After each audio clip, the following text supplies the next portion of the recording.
Воведувањето на јавен градски превоз во Кочани ги оправда очекувањата. По субвенционирана цена, граѓаните од Оризари и Кочани може да патуваат повеќе пати во денот на релација од населбата Оризари до Бавчалокот и до индустрискиот дел од градот. На последната седница на Советот на Општина Кочани, советниците расправаа по одлуката за субвенционирање на градскиот јавен превоз на подрачјето на Општината Кочани. Ако бев скептична, значи од оваа говорница признав дека јавниот превоз заживеа.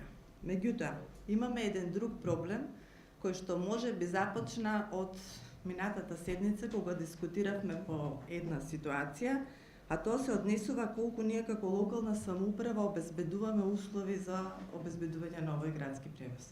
Значи не е само нашата субвенција за да дадеме и со Автоатом да склучиме договор за превоз на патници, тука треба малку и инфраструктурно, значи да се погрижиме да биде тоа регулирано. Дали Општина Кочани планира да субвенционира и воведе и нови линии кои ќе ги опфатат и останатите поблиски рурални средини, како на пример Градовци, Горни и Долни Подлог, Мојанци, Бели, Тракање и други. Секретарот на Општина Кочани во одговорот на поставените советнички прашања меѓу другото истакна. Со распишувањето на оглас е утврдена линијата и постојките, значи за јавниот превоз.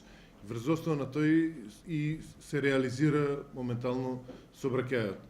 Имаше предлог после за дополнување на постојките и тој предлог беше прифатен и вграден во самата одлука за утврдување на постојки и обележување на тие постојки. Обележувањето на постојките се согласно законот за сообраќај се определува со знаците што значат постојка за автобус, на кои постојки кај јавниот превоз е и прикачен и возниот ред и часот и на доаѓање и на поаѓање на овој превоз. Моментално не е планирано во буџетот за оваа година субвенционирање за дополнителни линии, во колку се јави потреба при разгледување на идниот буџет ќе се планира и оваа ставка.